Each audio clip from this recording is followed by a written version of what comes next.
¿Qué tal? Muy buenos días, excelente inicio de semana. Durante el sismo pasado, las brigadas de rescate en desastres que se creían un espacio de hombres, poco a poco se ha ido fortaleciendo con el trabajo de las mujeres. Este es nuestro tema de hoy, mujeres rescatistas de la Cruz Roja Mexicana.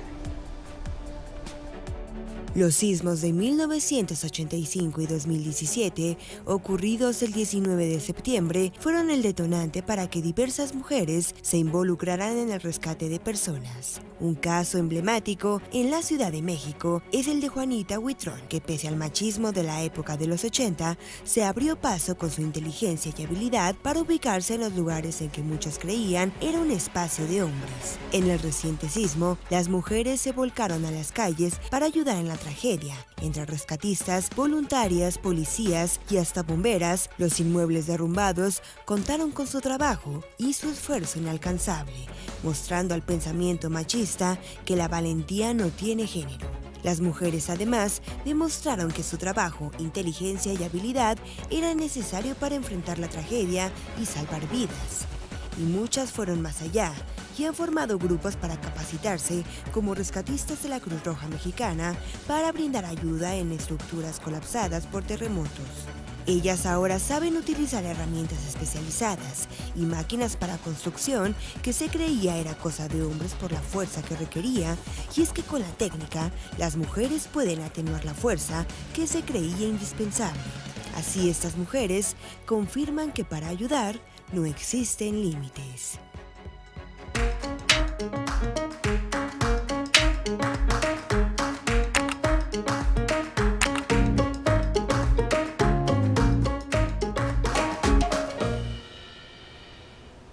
¿Qué tal? Muy buenos días. Qué gusto que nos acompañen en esta emisión de Punto y Coma para hablar sobre el papel de las mujeres en la Cruz Roja Mexicana.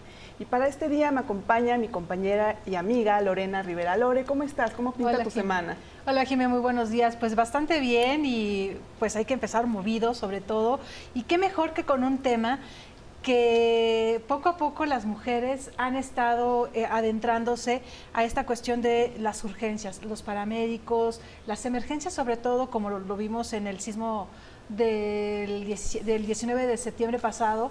Y bueno, pues qué bueno que haya este ímpetu y sobre todo que se vayan sumando más mujeres. Exactamente, como bien lo mencionabas, ¿no? Al principio, el papel de las mujeres que poco a poco se está abriendo más camino en esta área que antes se creía exclusiva de los hombres. Y para hablar de este trabajo que se ha hecho en la Cruz Roja nos acompaña las técnicas en urgencia Adriana Carmona y Ariana Ruelas. ¿Cómo están? Buenos días. Bien, muchas gracias. Gracias por la invitación. Pues bien, comencemos. Platíquenos. ¿Cuánto tiempo llevan trabajando en esta institución que sin duda le ha dado tanto al país? ¿Qué fue lo que las motivó a dar este paso, Adriana? Bueno, yo llevo 13 años en la institución. Cuando entré pensando que iba a tomar un curso de primeros auxilios, que iba a ser muy sencillo y que me iba a quedar en los primeros pasos y demás, pero una vez que uno está dentro de Cruz Roja, se da cuenta lo que es esta institución, se da uno cuenta lo que puede uno hacer, cómo puede ayudar a los demás. La verdad es que no hay manera de parar. Entonces, estando ahí y empezando por ahí, me seguí, estudié los 3 niveles de técnicos en urgencias médicas y bueno, pues ahora estoy entregada a esta labor, estoy en el área de capacitación, en el área de ambulancias y feliz de poder ayudar y poder hacer algo por los demás. Nos comentabas algo interesante antes de entrar al programa, ¿no? Cómo ha ido creciendo la presencia femenina. Cuando tú entraste en esta primera etapa, ¿cuántas chicas había? Sí, fíjate que, bueno, haciendo un número, tratando de pensar cómo había crecido esto, pensábamos que hace 10 años más o menos había un 10-15% de mujeres y ahora hay aproximadamente un 40% de mujeres. Entonces, bueno, esto es muy interesante, que ha crecido prácticamente un 30% en los 10 años y la verdad es que me encanta la idea. Y a ver, cuéntanos, técnica en urgencias médico avanzada. Sí. ¿Esto qué significa? ¿Cuáles? Tú decías que son 3 módulos. ¿Qué tiene que hacer? Si yo quiero ser técnico en urgencias, pero yo no tengo absolutamente ningún conocimiento en medicina, nunca estudié medicina. ¿Puedo hacerlo? ¿Puedo acercarme a ustedes, a la Cruz Roja Mexicana? Sí, bueno, creo que todos entramos así, los que estamos en técnicos en urgencias médicas. La mayoría estamos en absolutamente otro rubro y otro mundo. Yo en mi caso estaba en las finanzas, de hecho sigo por ahí, porque bueno, Cruz Roja es mi pasión y lo dedico los momentos que puedo dar a la institución, pero o sea, la gente normalmente está en otros rubros y llega a Cruz Roja y se da cuenta que se abre este panorama. No tienes que saber, no tienes que tener ningún conocimiento de medicina, el requisito es 18 años, tener bachillerato como mínimo y entrar, bueno, sí tiene que haber cierta situación de que la sangre no te asuste, que hay mucha gente que se desmaya cuando ve sangre, ¿no? Sí, bueno, yo soy de esas. Así, bueno, sí tiene que haber como cierta disposición a estar en contacto con este tipo de situaciones, pero en general, bueno, de eso se trata, de formarnos tanto en los conocimientos como en las situaciones de emergencia, cómo uno debe aprender a reaccionar, cómo debe uno manejar el estrés.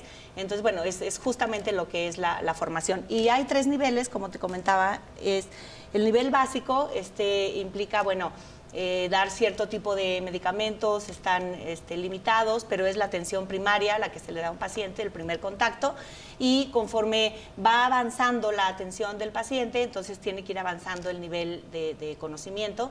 Entonces, bueno, tenemos intermedio, que ya hace otro tipo de intervenciones, como intubar un paciente y unas cosas más complicadas que las que puede hacer el nivel básico, pero después vamos el avanzado, que maneja ya otro tipo de medicamentos, puede manejar en unas ambulancias de terapia intensiva, porque manejamos otro tipo de aparatos, desfibriladores, etcétera.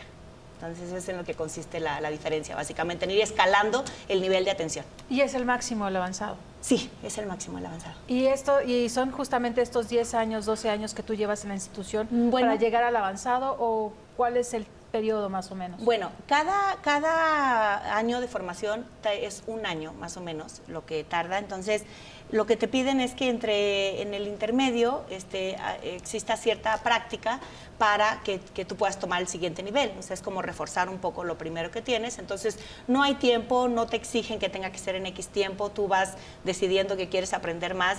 Y aparte es muy curioso, porque cuando ya tienes una vida en tus manos, dices, es que no me puedo quedar con esto que sé, tengo que saber hacer más para poder ayudar mejor, para poder hacer mejor las cosas. Entonces, uno solo va pidiéndote la preparación, te la va pidiendo el día a día y el qué hacer. Claro, ¿no? que sí. Ariana, oye, eres una chica muy joven. ¿Qué te motivó pues, a ser parte de esta institución? Digo, creo que se rompe el prejuicio social de que los jóvenes no hacemos nada por la sociedad, ¿no?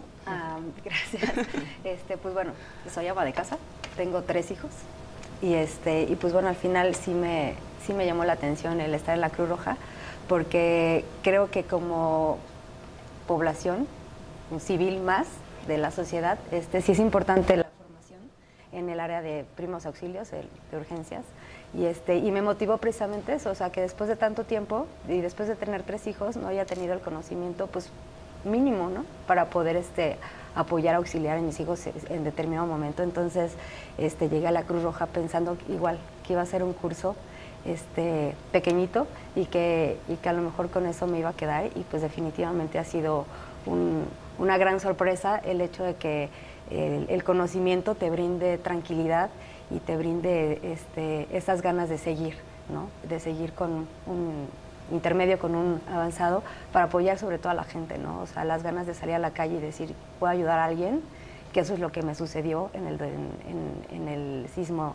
pasado, salir a la calle y decir, bueno, ¿y qué ayudo, no? O sea, soy ingeniera industrial y de sistemas, estudié carrera, pero definitivamente el salir a la calle en esas condiciones de aquel sismo sí fue como, no sé nada, ¿no? En ese momento tú no sabías, no tenías la preparación. No tenía la preparación, básicamente eso fue lo que me orilló a decir, ¿en qué puedo ayudar? O sea, en una situación así, a lo mejor pues sí, a mover escombros, a ayudar con palas a lo que sea, ¿no? Pero la parte, pues de gente, ¿no? De estar con la gente, ¿en qué puede ayudar? Entonces eso fue lo que me motivó a llegar a Cruz Roja. ¿Verdad? El antes y el después del sismo, Lore, ¿cómo nos motivó? Así es, porque finalmente sabemos que vivimos en un país de alta sismicidad y sobre todo esta ciudad que es tan frágil en ese sentido. Y mientras más gente se sume a este tipo de actividad para ayudar a los demás cuando estamos en un momento tan dramático como es que se colapsen edificios y que haya gente ahí y que la adrenalina te mueva, sobre todo, ayudarla a salir adelante, porque lo más importante siempre es primero las vidas y después lo que venga, ¿no? Entonces, en este sentido, por ejemplo, tú ya has tomado, ya saliste a campo, Sí. ¿Cuál fue tu primera experiencia? ¿Tienes un año? Un año. Empecé precisamente en enero del 2018 y ahorita ya hace 2 semanas, ya terminé mi examen práctico y entonces ya ahorita ya estoy en espera de mi certificado. Y definitivamente sí fue una experiencia, jamás había tenido un contacto directo así, tal cual como ambulancia y pacientes y demás. Y la verdad es que sí fue algo, como bien lo dices, ¿no? O sea, lleno de adrenalina y definitivamente muy gratificante. O sea, el hecho de estar con una persona que está en una situación muy vulnerable y que llegues y le apoyes, aunque con lo básico, ¿no? Eso definitivamente te llena el alma. ¿Cuál fue esa emergencia que tuviste que atender? Mi primera emergencia fue una persona que se sentía muy mal en la mañana, que le dolía el pecho y que no había desayunado. Entonces llegamos y pues bueno, tenía una hipoglucemia, la glucosa muy baja. Entonces la apoyamos a recuperarse y afortunadamente se quedó en su trabajo y eso fue lo que me... Aline, ¿cómo te divides? Digo, pues eres mamá, eres profesionista y ahorita estás sirviendo a la Cruz Roja. ¿Cómo te puedes partir en 3? Pues bueno, definitivamente el apoyo de la familia es básico. Esto no nada más fue quiero ir a la Cruz Roja, ¿no? Sino definitivamente sí tuve que organizar, tuve que ver tiempos, a qué horas son las clases eran de 8 a 12 del día. Entonces, pues bueno, básicamente ese horario fue el que decidí en conjunto con mi familia, pues porque a esa hora están mis hijos a la escuela. Entonces en la mañana fue muy sencillo decir, vámonos todos a la escuela. y pues bueno, en las tardes definitivamente también el apoyo de la familia para cualquier percance. A veces no es seguro que en una ambulancia el horario que termina a las 3 de la tarde sea ese horario. Entonces el apoyo definitivamente de la familia sí es básico, pero lo intento, siempre, la familia es primordial, ¿no? Mis hijos están contentos y pues bueno, yo estoy contenta también. Muy bien, pues bueno, no se vayan, tenemos que ir a un corte, pero vamos a regresar para platicar cómo ha evolucionado, ¿no?, el papel de la mujer en las labores de rescate en el país.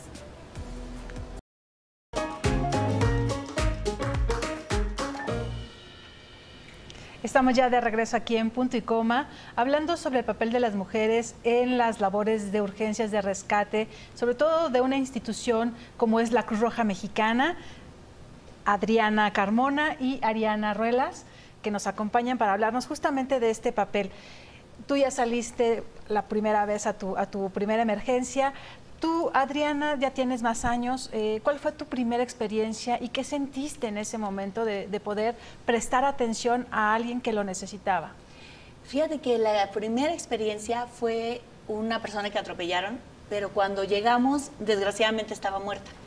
No sabes la frustración que sentí, porque decía, es que vengo de estudiar un año, de estar en aulas un año, porque a mí me habían dicho que esto se trata de salvar vidas. Y cuando llegas, te encuentras a una persona que en ese instante, acababa de fallecer. Pues haces las maniobras que puedes hacer, pero al final no pudimos, ya no se podía hacer nada.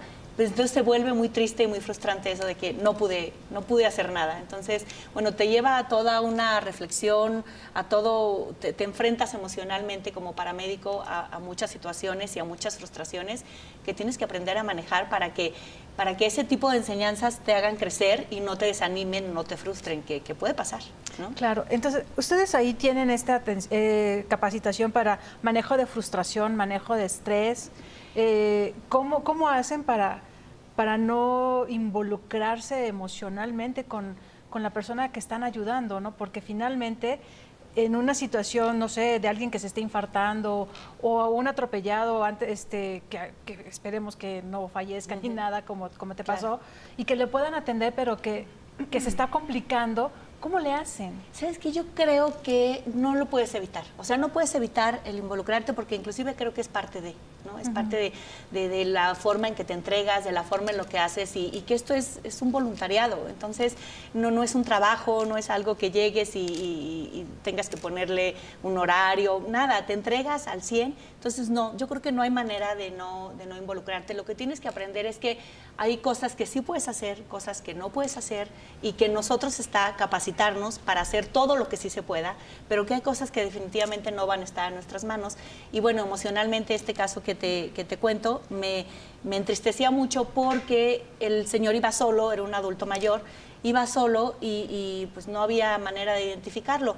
Finalmente se pudo identificar quién era, obviamente, y la hija tenía mucha inquietud de cómo habían sido los últimos momentos de su papá. Entonces, al final, si nosotros queremos, no tenemos que hacerlo, si no lo requiere una autoridad. Si queremos, el familiar puede tener algún contacto con nosotros dentro de la institución. Entonces, la señora pidió hablar con la persona que había estado con su papá en ese momento. Entonces, la verdad, te digo, no puedes separar la emoción de pensar en la hija, que su inquietud era saber qué había pasado, que no se pudo hacer nada con el señor. Pero bueno, te lo tienes que llevar como crecimiento y como parte de tu formación. Y sí, dentro de la institución hay un apoyo emocional que tú puedes acudir en el momento que lo consideres necesario. Pero la verdad es que entre los compañeros nos apoyamos muchísimo. Siempre es una retroalimentación bien importante después de cada servicio, que siempre te quedas con el apoyo del otro, la impresión del otro. Y cada quien, ante diferentes emergencias, reaccionamos de diferente manera. Hay quien se paraliza con X situación y hay otros que nos quedamos así paralizados con otro, pero siempre tienes el apoyo emocional, el apoyo de tus compañeros, que también eso se vuelve una parte bien interesante de estar en Cruz Roja. Qué importante lo que mencionas, y yo sí se los quiero preguntar, Adriana, Ariana, ¿siempre hay ese apoyo de la parte masculina durante la formación en las calles o se ha ganado terreno? Se ha ganado terreno, mucho, mucho. En un principio, yo afortunadamente siempre he sentido un muy buen trato, un respeto de mis compañeros y demás, pero sí sentías es mujer, que cuesta trabajo, que cuando te bajas a emergencias de peligro, pues ellos tratan de cuidarte, cosa que lo agradeces muchísimo, pero bueno, hoy se vuelve como parte del trabajo y parte del equipo. En algún momento sí fue de, hijos, ya nos subieron una mujer a la ambulancia, ¿no? Entonces, pero bueno, te puedo decir que eso, y yo en lo personal nunca he tenido ningún problema, pero bueno, sí te puedo decir que ha ido evolucionando y cambiando. Hay veces que sales a una guardia y salimos puras mujeres a la guardia, o sea, sales desde la operadora hasta las que vamos atendiendo al paciente. Entonces, sí ha ido cambiando esto muchísimo. Ari, nos comentabas que ya hay más, bueno, en tu curso hubo más mujeres. ¿Cómo fue la convivencia con los chicos? ¿Cómo es la hora de pues coordinarse, ¿no? Para saber las tareas que cada quien tiene que hacer. Pues bueno, en esta ocasión sí me tocó ver que se unieran al grupo más mujeres. Y definitivamente sí fue como muy satisfactorio, porque creo yo que en esta área también existía pues, más hombres que mujeres. Entonces definitivamente ha sido más equitativo, el trato ha sido de respeto,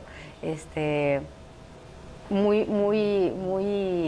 a la par. Obviamente las prácticas que tenemos, el material que usamos, que son camillas y demás, pues bueno, al final sí tenemos que apoyarnos entre nosotros. Ellos nos dicen, a lo mejor estás haciendo la posición mal, no estás en una mala posición, levanta así, acomódate así. O sea, yo creo que es más bien la ayuda mutua lo que nos ha hecho sentirnos acogidas, ¿no? Entonces, definitivamente sí está mejor. Así. Claro. Y, por ejemplo, en actividades como el sismo, ¿te tocó trabajar en esta situación de prestar ayuda a la gente que lo requería en los lugares donde estaban colapsados los edificios? Fíjate que no en campo, en los lugares donde estaban colapsados, porque recuerdas que estábamos en simulacros del sismo anterior. Entonces, justamente yo estaba en Cruz Roja, en Polanco, en los simulacros, en lo que había pasado y lo que estaban organizando en diferentes lugares y demás. Cuando se presenta el sismo, entonces me quedo en un área que es donde recaban todos los datos, donde organizan, dónde van a montar los centros de ayuda, qué es lo que se necesita, donde recibíamos la ayuda, donde organizábamos la ayuda de las personas, porque todo el mundo llega con muchas ganas y la verdad es que fue increíble cómo la población se volcó. Mis hijos me hablaban y me decían, mamá, ¿ya comiste? Y yo les contestaba, nunca he comido más en mi vida. O sea, porque ya sabes, te traían la torta y te traían el atole y todo el día la gente apoyaba, cuidaba que estuviéramos bien, que para poder ayudar a los demás. Y entonces la verdad es que, bueno, en esa área donde yo estaba fue como pura organización respecto a activar las camas de hospital en las camas en los hospitales, los centros de acopio, los albergues, que era bien importante calcularlos de cuánta gente iba a estar ahí mientras terminaba la emergencia y revisaban los edificios. Entonces me tocó estar en esa parte, no en campo, directamente en los derrumbes. Y por ejemplo, esta capacitación en ese tipo de situaciones, les enseñan también cómo tratar, cómo sacar, qué hacer, qué no hacer en un evento como un colapso de un edificio o una explosión, por ejemplo, de un tanque de gas en una unidad habitacional, en un departamento. Bueno, sí, definitivamente hay unos protocolos de seguridad que siempre debes seguir, debes estar sumamente atenta a ellos y eso es, bueno, debes cuidar tu persona, debes cuidar a tu equipo y después pues debes cuidar al paciente. Entonces sí, siempre debes estar atenta a este tipo de situaciones y seguir los protocolos. Están perfectamente diseñados. Claro que siempre en el camino son perfectibles, pero son diseñados para que estemos a salvo y las cosas sean lo menos peligrosas posibles. Porque ahí ustedes llevarían una coordinación entre los brigadistas que están en los escombros buscando a la gente y ustedes que están para recibir al herido, ¿no? Sí, se vuelve importantísimo el trabajo en equipo y se vuelve, o sea, uno tiene que aprender que siempre tiene que haber una cabeza y uno tiene que saber que esa cabeza tiene que ser o la persona de más experiencia, la autoridad, debe seguir instrucciones, aprender aquí a que haya alguien que toma el mando, que nosotros como paramédicos o nosotros como rescatistas debemos estar conscientes que hay alguien que nos va a dirigir y debemos confiar y que bueno, que está bien preparado y que sabes que te va a indicar lo que tienes que hacer, porque si todos llegamos a hacer y a tratar sin orden y sin una función específica, aquello se volvería un caos. Que eso llegó a pasar en algún momento. La gente se desborda queriendo ayudar y hay que tener mucho cuidado en que no se vuelva peligroso, porque mucha gente estaba parada en estructuras peligrosas, en cosas, y todo era por las ganas de ayudar y por el deseo de que pues la gente que estaba ahí estuviera bien, pero no, o sea, se vuelve, es un peligro en potencia si tú no sabes exactamente qué hacer y cómo hacerlo. Qué importante lo que mencionas. Y la Cruz Roja dio un curso, ¿no?, a las mujeres para el rescate de estructuras colapsadas a partir del sismo. Sí, bueno, siempre ha habido mujeres en el área de rescate, en estructuras colapsadas, pero ahora acaban de hacer uno especialmente para mujeres. Es la primera vez que se hace uno de puras mujeres. ¿Tú estás interesada en ese Bueno, es que curso? ¿Sí te aventarías? Hay varias áreas. La verdad es que todas las áreas son muy interesantes y definitivamente sí es algo que me inquieta el conocer y definitivamente el aprender, porque pues uno no sabe cuándo te puede volver a pasar algo así y definitivamente de cómo me siento en el 2017 ahorita, no, bueno, o sea, y más con ese tipo de cursos me sentiría muchísimo mejor preparada para lo que se requiera más adelante. Y sí, la verdad es que sí se puede, sí se puede. ¿Creen que cambió la visión a partir de este sismo en la Ciudad de México? Ya somos más conscientes de los primeros auxilios, ¿ha habido más convocatoria para sumarse a las filas de la Cruz Roja o todavía nos falta mucho? Mira, yo creo que la Cruz Roja siempre ha tenido las convocatorias. Cada año tenemos una convocatoria para preparar técnicos en urgencias médicas. Sin embargo, yo creo que ahora sí nos pasa como el caso de Ariana, que tenemos mucha gente que en algún momento ya vivieron, es como esta generación que ya vivió sí quiero ayudar, pero quiero hacerlo bien y cómo puedo aprenderlo. Entonces creo que estamos ahorita en ese momento bien interesante que yo creo que la gente tiene más ganas de aprender y de prepararse. Entonces yo creo que coyunturalmente en la capacitación Cruz Roja ahora tiene una gran labor, una gran responsabilidad y un gran interés por parte de la ciudadanía. Que por cierto, aquí tenemos los datos de la convocatoria. Claro que sí. Pues hay que aprovechar para mencionar cuáles son estos requisitos para que la gente se acerque con ustedes y que quiera participar y que lo haga de corazón? Porque es voluntariado, no se les paga. Mira, hay personal que sí tiene, que sí es remunerado, porque es personal que está tiempo completo cubriendo, es su trabajo, o sea, tiempo completo las ambulancias, manejando, porque sería muy difícil coordinar el tiempo de voluntariado solamente. Por ejemplo, hay un fenómeno muy curioso, que el sábado hay ambulancias de más saliendo a cubrir, porque los que estamos en esto, pues el sábado es nuestro día, o el domingo que más podemos, o las noches a veces se vuelven también muy cotizadas, sobre todo de viernes a sábado, de sábado a domingo, porque es cuando uno puede dar su tiempo. Pero entonces tiene que haber alguien que esté de guardia y que esté permanente, y yo siempre digo, y que cubra Navidad. Eso es muy importante que lo menciones, a lo que vas a renunciar también, ¿no? Claro, entonces, bueno, hay gente, sí hay gente remunerada, y tiene que ser así, yo creo, para poder mantener siempre un mínimo de servicios y un mínimo de disponibilidad para atender a la ciudadanía. Muy bien, Adriana, Ariana, coméntenos, ¿no? Para la gente que se quiera sumar a las filas de la Cruz Roja, ¿qué necesitamos? Muy bien, me emociona muchísimo eso de la convocatoria. Bueno, el requisito es tener más de 18 años, tener mínimo bachillerato, y los papeles normales que necesitarían para cualquier inscripción, un CURP, una cosa así. Para mayores detalles pueden entrar a la página capacitación.cruzroja.org. Ahí tendrían todos los detalles de la documentación que se necesita. Y tenemos 2 turnos, es matutino y vespertino, y también los fines de semana. Eso es bien interesante para los que no podemos estar entre semana atendiendo. Y hay 3 planteles, tenemos uno en Polanco, uno en Las Águilas y otro en Cuemanco, pues esto para la gente que se desplace con menos dificultad.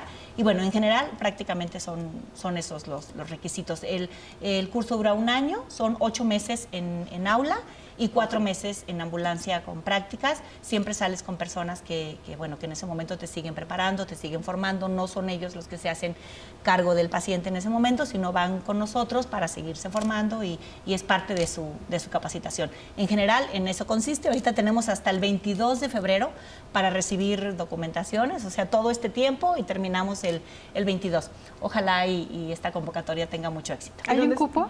Perdón, ¿hay un cupo? No, porque lo que hacemos es, si se llena un grupo, abrimos otro grupo, y si se llena tenemos, la verdad es que sí podemos abrir varios grupos a la vez, entonces no hay cupo limitado. ¿Las clases son en la sede nacional en Polanco o hay otros lugares? Hay 3 lugares, tenemos en Las Águilas, en Polanco, es la sede principal, y tenemos en Cuemanco. Son esos 3 lugares para facilitar que hay algunos el desplazamiento de la gente. Exacto, de los alumnos y eso. A veces tienen que acudir directamente a Polanco, o de ahí salen las ambulancias que están capacitando y demás, pero en general son 3 sedes para que la gente esté en diferentes lugares. Y, por ejemplo, ¿los choferes de las ambulancias también son paramédicos? Sí. O sea, no es un chofer que solo maneja la ambulancia, sino que también ustedes, si les toca agarrar la ambulancia, tienen que...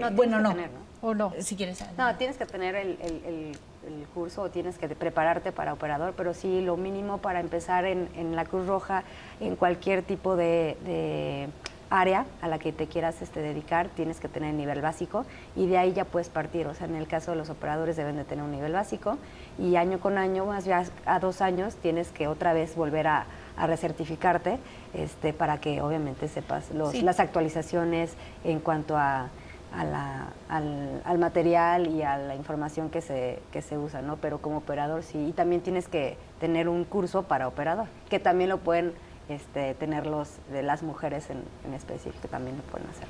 Y como comentaba Ariana, dentro de Cruz Roja hay varias áreas para que todo el que quiera ayudar, las manos en Cruz Roja siempre son bienvenidas.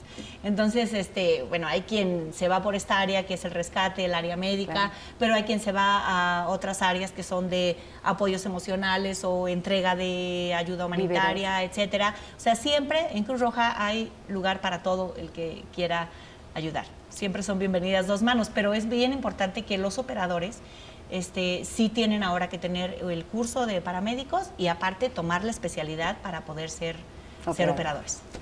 Pues qué interesante toda la labor que realizan en la Cruz Roja Mexicana, nuestras mujeres rescatistas y en general todo el equipo que trabaja ahí. Vamos a hacer un corte y regresamos con más aquí en Punto y Coma.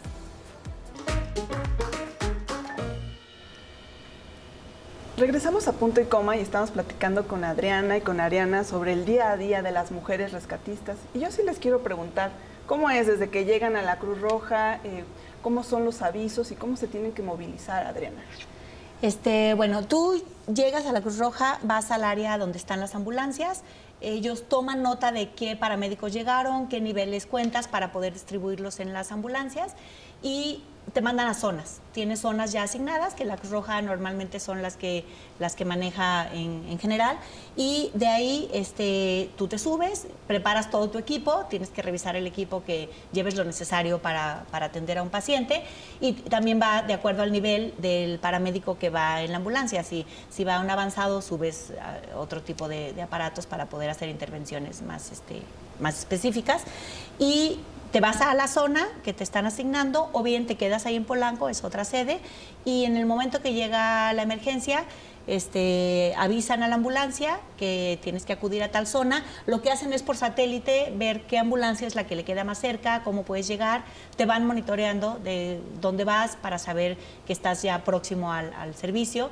Y bueno, y para nosotros, en el momento que escuchas el aviso, yo le comentaba a Ariana, empieza la taquicardia, ¿no? Y empiezas a pensar y todo empieza a pasar por tu mente y te dicen, a ver, un enfermo, pero no sabes de qué se trata y no sabes si te vas a encontrar un cardíaco, si te vas a encontrar el que le falta glucosa, o el parto. Entonces tienes que ir preparando todo y entonces tu mente ya va volando de qué es lo que tienes que hacer, por dónde tienes que empezar y qué es lo que tienes que llevar para atender al paciente. Llegas a la emergencia y bueno, pues en ese momento empieza la atención. Y luego en una ciudad tan caótica, ¿no? Es una todo ciudad pasa en la Ciudad de muy México. Caótica. Sí, todo pasa. Y a ver, el otro día nos pasaba que íbamos a un servicio y estábamos muy cerca ya de ese servicio donde íbamos y de repente, normalmente le pedimos a la persona que llama, a la ambulancia, que esté en algún lugar visible para que nos haga señas, porque te puedes ir, puede ser una callecita chiquita y tú puedes seguirte de largo. Entonces de repente nos hicieron señas y entonces ya, pues bájense, aquí es el servicio, empezamos a atender al paciente y nos hablan del centro de operación y nos dicen, oigan, ¿qué pasó? ¿Por qué no han llegado al servicio? Y nosotros, ¿cómo? Ya estamos atendiendo al paciente. No, era una cuadra adelante. Pero ahí hubo otra emergencia que cuando vio pasar la ambulancia nos llamó. O sea que sí, no, vamos, estás uno tras otro, un servicio tras otro y esta ciudad siempre demanda muchísima atención. Sobre todo en la noche, ¿no? O sea, la gente jueves, viernes, sábado, que se van de fiesta, y bueno, hay muchos que ocasionan accidentes en automóvil y que pueden ser muy graves. Sí. En ese momento, ¿qué pasa por su cabeza cuando tienen que atender un accidente automovilístico? Bueno, a mí, en lo personal, tengo hijos grandes de 24, 23 años. No puedes evitar el pensar, este chavo le pasó lo que le pasó porque venía tomado, porque venía del antro, por lo que sea. Y entonces no puedes evitar el pensar, hijo, pudo haber sido mi hijo. Entonces ahí de entrada ya se vuelve shock. Y efectivamente en las noches los accidentes son mucho más aparatosos porque como hay más velocidad, entonces pues puede haber más, hay alcohol mucho más involucrado en las noches, entonces eso hace también pues que tengan menos conciencia, entonces sí se vuelve muy complicado. A mí como paramédico me cuesta mucho trabajo cubrir en las noches porque el peligro es exponencial para los que están en las ambulancias y bueno, a mí el hecho de como que no ver bien el panorama, no sentirlo claro, me causa mucha crisis, pero las veces que lo he hecho y me he encontrado con estas situaciones, sí se vuelve bien difícil el saber, es que esto se pudo haber evitado y esto fue por un acto inconsciente, este chavo era el que venía tomado y 3 que venían con él no, ¿por qué no tomó otro el volante? Muchas cosas que podemos hacer conciencia y dices, es que sí se pudo prevenir. Hay cosas que dice uno, a ver, no, esto ya de verdad ya tocaba, o sea, si le busca uno por todos lados y dice, bueno, sí, fue un accidente que definitivamente era muy complicado evitarlo, pero cuando te das cuenta que el accidente es porque viene en exceso de velocidad, porque hay alcohol detrás, porque no traen el cinturón, por cosas que son como básicas de cuidado, sí se vuelve muy frustrante y muy triste, la verdad. Y por ejemplo, en las cuestiones, tú lo decías muy bien, ¿no? Ves un caso y piensas, híjoles, tiene la edad de mi hijo, ¿no? podría ser mi papá o podría ser alguien cercano a ti. Sí. ¿Te cambia ya la perspectiva en tu día a día de decir, vas por la calle y piensas, no, esto puede ser un accidente o cómo evado esto? ¿Todo el día están ya prevenidas de alguna manera? Fíjate que qué bueno que no le vas a preguntar eso a mi familia, porque aquí me harían una protesta. Porque ¿sabes qué me dicen? Sí, mamá, es que tú siempre estás pensando lo que puede pasar. Y sí, no lo puedes evitar. Ahora, es parte de nuestra formación el separar lo que vives en la Cruz Roja, lo que vives en el día a día, las emergencias, porque si no, te vuelves loca tú y vuelves locas a los que están en tu casa. Porque efectivamente no puedes evitar, si está el agua caliente en la estufa, pensar que cuando se le va a caer, ¿no?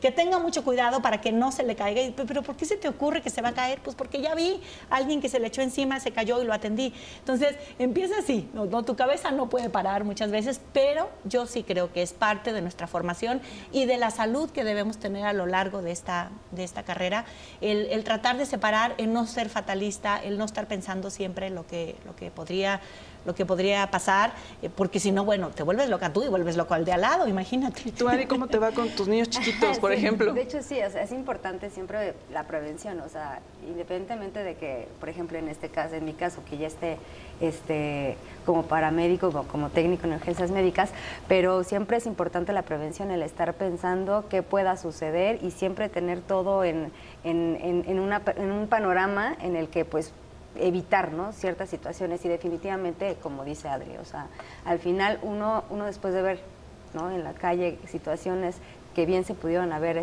evitado, pues tratas de hacerlo también en casa, ¿no? Igual, tanto en la salud de nuestros familiares, ¿sabes qué, papá? Ya no tomes tanta coca, o sabes que cuídate de las grasas, o sea, situaciones que también van acercándose a tu familia y que prefieres, pues, definitivamente no estar tú atendiendo a tu papá o a tu mamá, ¿no? Entonces, pues, eso como que tomas más conciencia. Sí, tomas más conciencia. De cómo te puedes cuidar, qué es lo que puedes hacer para estar mejor. Y que puedes prevenirlo, definitivamente. Y que definitivamente lo mejor para que vayan en disminución los accidentes es la prevención. Claro. O sea, no hay de otra más que la conciencia y la prevención. Sí, la muerte es inevitable, ¿no?, en la vida de todos, pero hay que definir cómo queremos, ¿no? Hay que alejarla, ¿no?, lo más que se pueda, siendo muy conscientes de nuestros actos, ¿no? Claro. Cruzar las calles en las esquinas cuando esté con el celular. Cuando esté justamente el rojo para que puedas tú pasar, no andar con el celular por la calle, manejar a la velocidad permitida, y si vas a tomar alcohol, pues no agarrar un auto, ¿no? Claro. Sí, estar consciente de cada paso y de cada cosa que haces en el momento, o sea, no estar pensando en otra cosa y estar haciendo, ¿no?, las cosas. Entonces, sí es definitivamente algo que te concientiza en el día a día, porque lo ves, ¿no?, con personas ajenas y con personas que obviamente que, pues, no conoces, pero que también te duele en la situación vulnerable en la que llegas a encontrarlos. Entonces, pues, prefieres 1000 veces que en tu familia y en tu círculo cercano se evite. Claro. Entonces, sí te vuelves como, ay, por favor, ¿no?, cuídate y no hagas y esto. Entonces, pues... No, y como decía Diana, el hecho ahora de saber que tienes ciertas herramientas para auxiliar también te da tranquilidad. Claro. También dices, bueno, a ver, vamos a prevenir, ¿no? Hay que tener todos los cuidados, hay que tomar todas las precauciones, pero bueno, también el saber que si algo pasa, tú puedes ayudar y puedes actuar, te da muchísima tranquilidad. Por eso escuchen la convocatoria. Pues ya lo saben, la verdad es que ya viven más precavidas, ¿no?, a partir de los conocimientos que han adaptado. Y bueno, tenemos que ir a un corte, pero vamos a regresar para seguir platicando, pues, de estas historias de vida.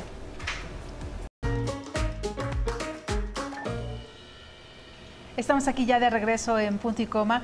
Estábamos platicando ahorita en el corte con Adriana justamente de que hay llamados en donde el paciente, pues, requiere más un apoyo emocional, psicológico, y que también ustedes están preparadas para auxiliarlos en ese sentido, ¿no? Porque a lo mejor tienen algún ataque de ansiedad o algo y pensaba que estaba mal, ¿no?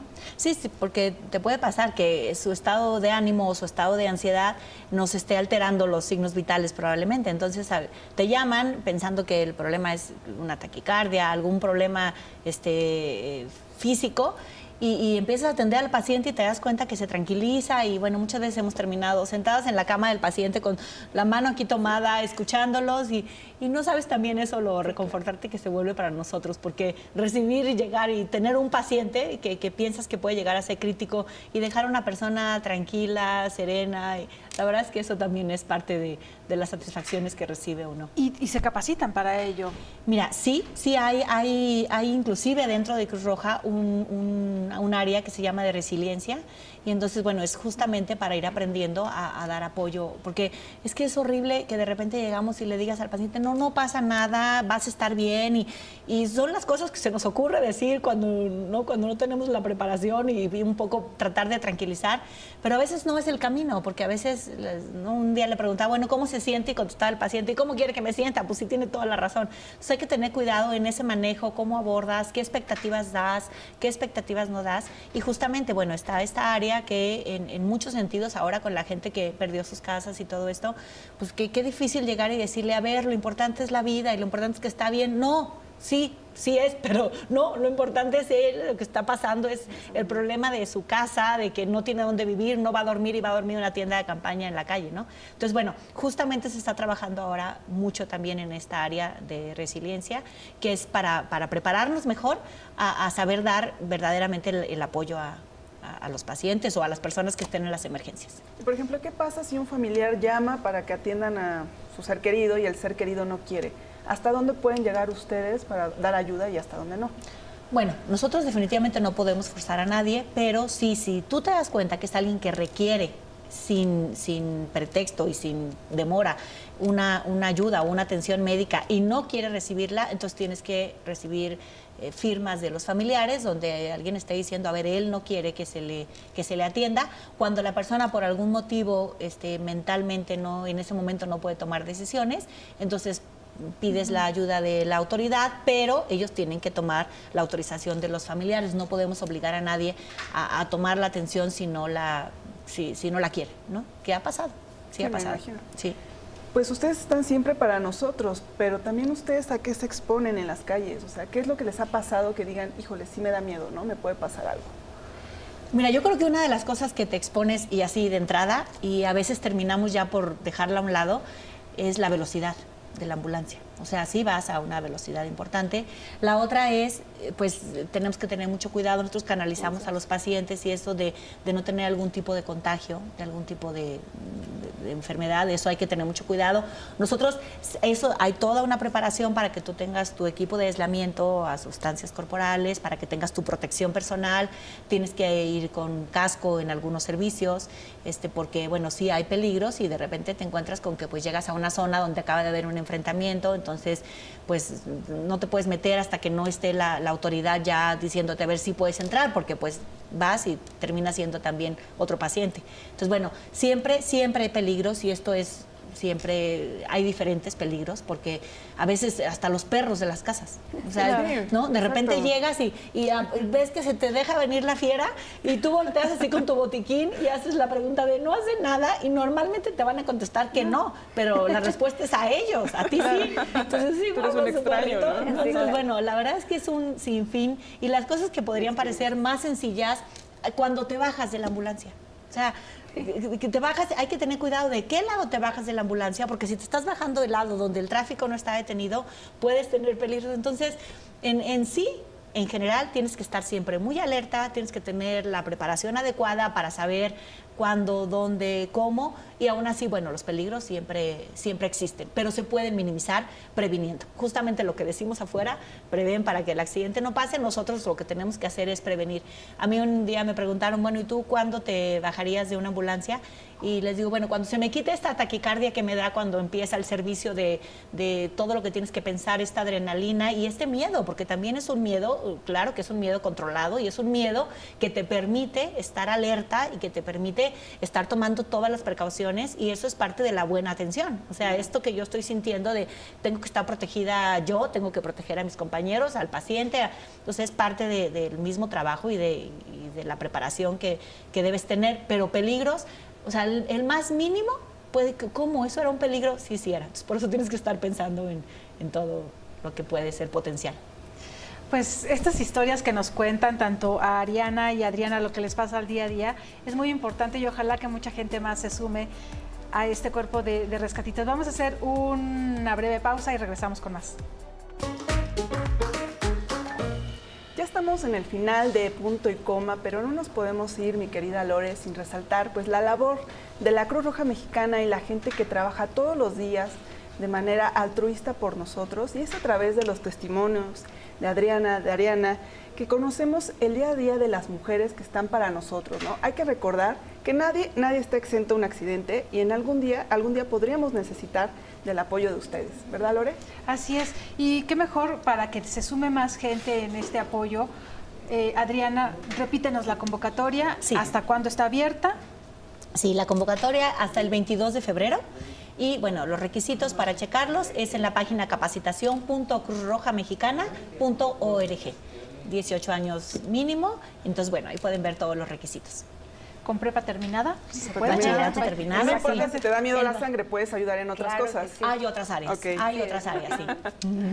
Qué bueno, pues es que finalmente la Cruz Roja es una institución que le presta ayuda y atención a todos los mexicanos en los momentos que más se necesitan, y hay que hacer un llamado también. Cuando vean una ambulancia, nos decía Adriana, cuando vean una ambulancia, no vayan atrás de ella, ábranle paso, porque de verdad llevan la vida de una persona ahí que lo necesita, pero también está en peligro la vida de ellos. Apoyemos en eso, seamos muy conscientes, abrimos paso para que pase la ambulancia y ellos puedan llegar justamente o a dar el servicio o ya llevar al paciente al hospital donde se le requiere. Una vida está en peligro, pero también la de los rescatistas que están ahí trabajando por nosotros y para nosotros. Exactamente, pues ya lo saben, podemos sumarnos para estudiar o podemos sumarnos en las colectas anuales o estos pequeños detalles que mencionas, Lorena, ¿no? De poder darle paso a la gente que está por salvar una vida. Pero bueno, yo les agradezco mucho que nos acompañaran en esta emisión de Punto y Coma. Lore, muchas gracias. Gracias, Jimena. Adriana, Ariana, gracias por gracias. estar con Gracias a nosotras. ustedes. Y bueno, quédense en la programación de Excelsior TV.